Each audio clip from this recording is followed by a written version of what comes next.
Magandang araw po mga kaibigan. Sa mga nanonood po sa ngayon, sino po ang mahilig sa chicken sandwich? Kaya yan po ang gagawin natin sa umagang ito. Lalagyan po natin ng lettuce yung ating sandwich. Ito po yung ating tasty bread, nakahanda na. Tapos meron din po tayong tomatoes na tinanggalan na natin ng buto. Yan. So, pagka nagawa na po natin itong ating sandwich spread, ilalagay po natin dito sa ating tasty bread kasama yung vegetables. Umpisa na po natin ang paggawa. Yan. Lagyan po natin ng isang pouch ng itong ating yan, itong ating choice ng mayonnaise. Yan. Pigain natin mabuti para mailagay natin lahat yung laman. Ayan.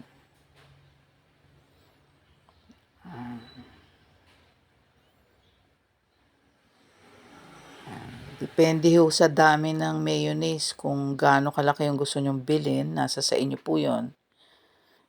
Pero ito marami na tayong magagawa dito. At magtatagal ito ng mga ilang araw. So pwedeng baunin sa eskwela, sa opisina, pag nagta-travel. So meron tayong ready na chicken sandwich spread. Yan, lagyan natin ng konting salt.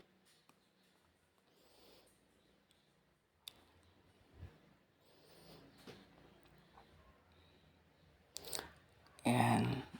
Lagyan natin ng ground black pepper. Depende sa taste. Kung gusto nyo ng medyo mas spicy, dagdagan nyo pa. And then, i-mix natin mabuti using yung whisk. Pwede rin naman na spatula kung ano meron kayo. Ayan. Ayan, yung ating paboritong ingredient, yogurt. Lagyan natin ng yogurt. Yan, isang maliit na pack.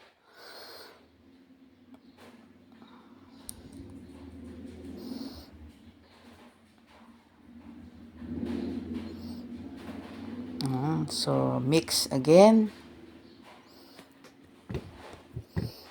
Hanggang mag-blend silang dalawa, yung ating mayo at yung ating yogurt. Ito, patakan natin ng konting mustard. Yan. Nagkakaroon ng distinct taste yung ating spread pag nilalagyan natin ng konting mustard. I-mix uli hanggang mag-blend yung ating mga wet ingredients.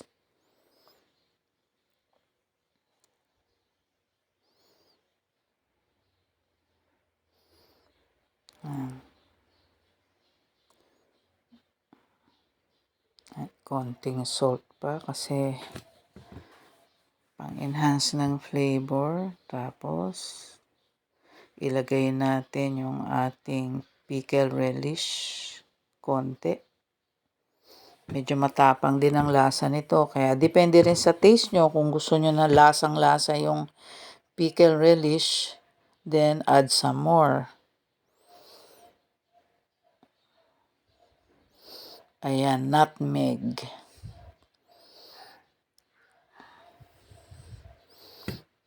Konti-konti lang, dash of nutmeg lang.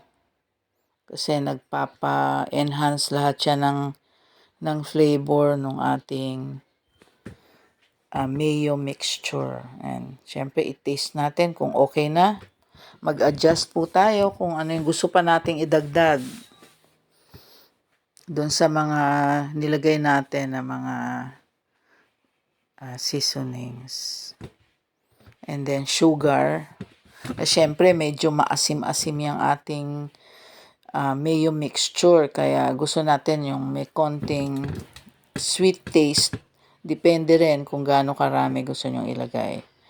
At yung ating lemon, Siyempre, para lumitaw yung flavor ng lahat ng mixture natin, mag-squeeze tayo ng konting lemon. Ayan, tanggalin yung buto na nalaglag. Ayan. Yan naman, palilitawin niya yung flavor nung lahat nung nilagay natin. Mag-blend lahat yan.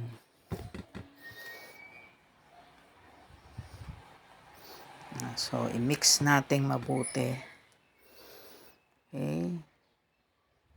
So, from time to time, kailangan nating tikman to adjust the seasonings. Kung gusto natin ng more sweetness, magdagdag po kayo ng additional sugar. O kung medyo konting spicy, dagdagan ng pampaanghang. Ayan. Dinagdagan na nga ng ground black pepper. Tapos konting salt at sugar.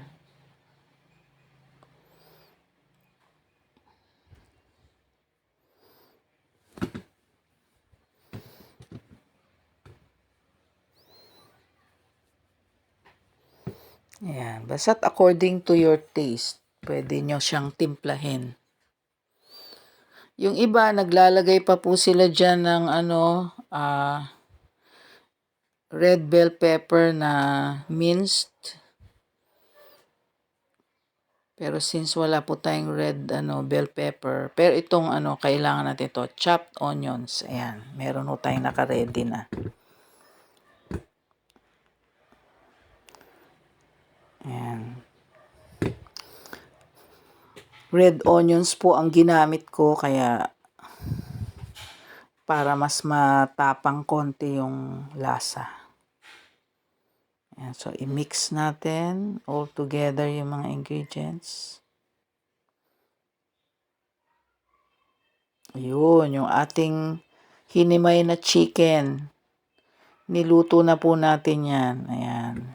Ilalagay natin kasi yan ang ating main ingredient, yung hinimay na chicken. Ayan. So, kakailanganin nating haluin syempre para ma-incorporate yung ating mayo mixture.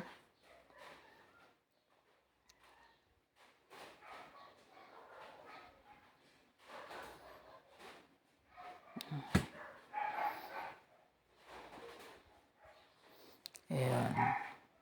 Palitan natin ng mas malaking panghalo. At yung natira nating chicken, idadagdag natin. Kaya hindi po tayo matipid dun sa ating chicken. Mas masarap lalabas yan. Tamang-tama lang siya dun sa dami nung ating mayo mixture.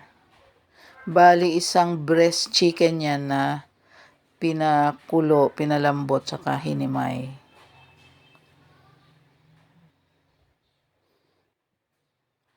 Ayan. So, mukhang masarap na.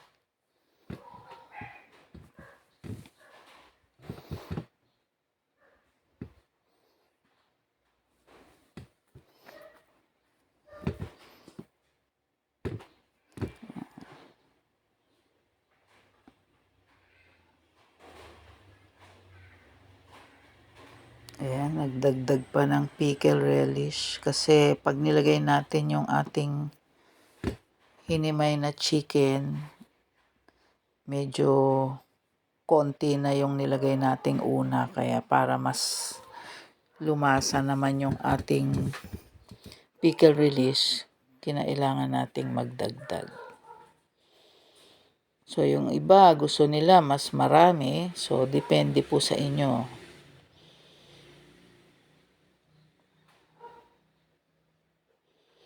Ayan. Haluin lang natin mabuti para balanse yung lasa.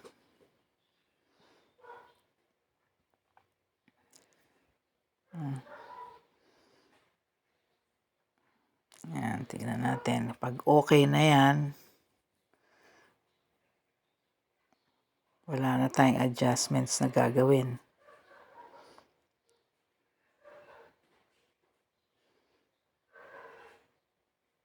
Ayan.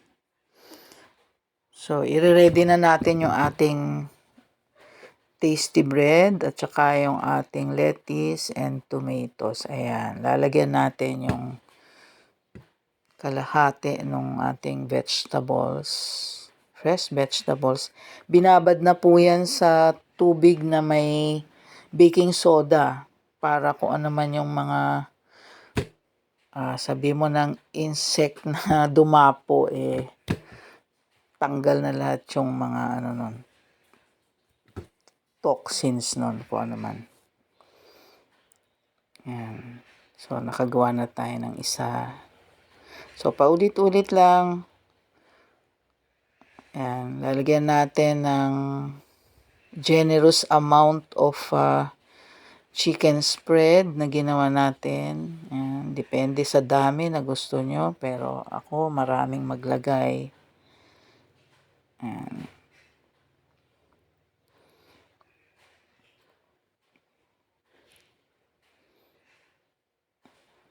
Masarap po kasi itong ibaon, lalo na ngayon, may klase ng ibang mga estudyante dito sa atin sa Philippines. Marami nang pumapasok sa private. Kaya maganda rin kung meron kayong time, pabaunan nyo ng ganitong sandwiches yung inyong mga anak para merienda nila sa school. Ayan. So, yung lettuce uli natin, pipiliin natin kung ano yung angkop doon sa size ng ating bread. And then, add more tomatoes. Yung iba, gusto nilang maglagay ng pickles na buo. Depende rin sa inyo. Kung ano yung available po sa bahay nyo. Tsaka cucumber, yung iba. Cucumber ang gusto na ilagay. So, kung ano yung available, ilagay nyo. Ayan.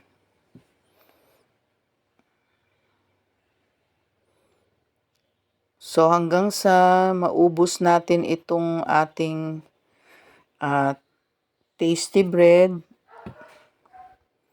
makikita natin kung ilan ang magagawa natin dahil do sa vegetables na ginagamit natin kung hanggang saan aabot. Ayan. Pero itong ating sandwich spread, hindi naman natin ito mauubos, yung ating chicken spread. So, pwede nating ilagay sa isang bottle na covered at ilagay sa ref. Magtatagal po yan ng ilang araw. Ayan. So, yung mga nanonood, kung gusto nyo yung chicken sandwich, pakilagay nyo naman sa comment. I love chicken sandwich. Yan. Tapos, ilagay nyo saan kayo, kung saan kayo nanonood, kung saang lugar, para alam din natin kung hanggang saan nakakarating itong ating video. Nakakatuwa kung alam mo na nasa ibang lugar din yung nakakapanood. Ayan. At syempre, kung hindi pa po kayo nagsusubscribe, pindot nyo po yung subscribe button. Ayan. Almost done na po tayo. Ayan. Okay. So, ang nagawa natin yan, almost done na. May isa pa. Ayan. After itong isang pares na to, makakagawa tayo ng I think mga 8 sandwiches. Kasi bawat isang side 4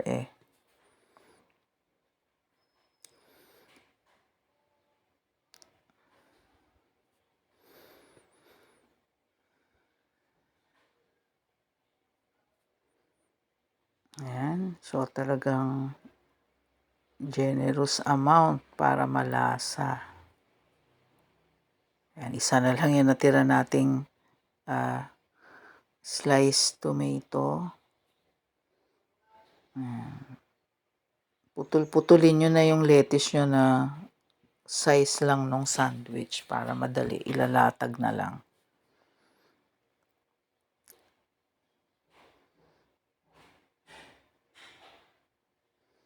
Ayun.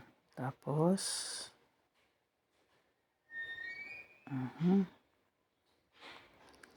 yan na.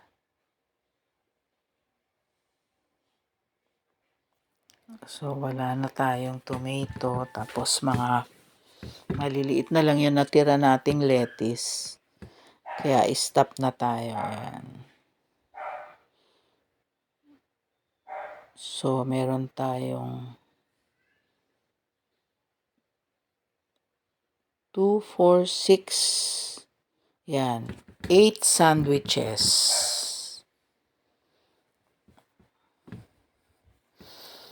Pwede nang baunin yan. Ayan. Ito na. Nilagay na natin siya sa ziplock. Binalot na rin natin siya bago ilagay sa ziplock. So, ayan. Ilalagay na lang sa bag yan. At may baon na tayong masarap na chicken sandwich. So, hanggang dito po. Thanks for watching.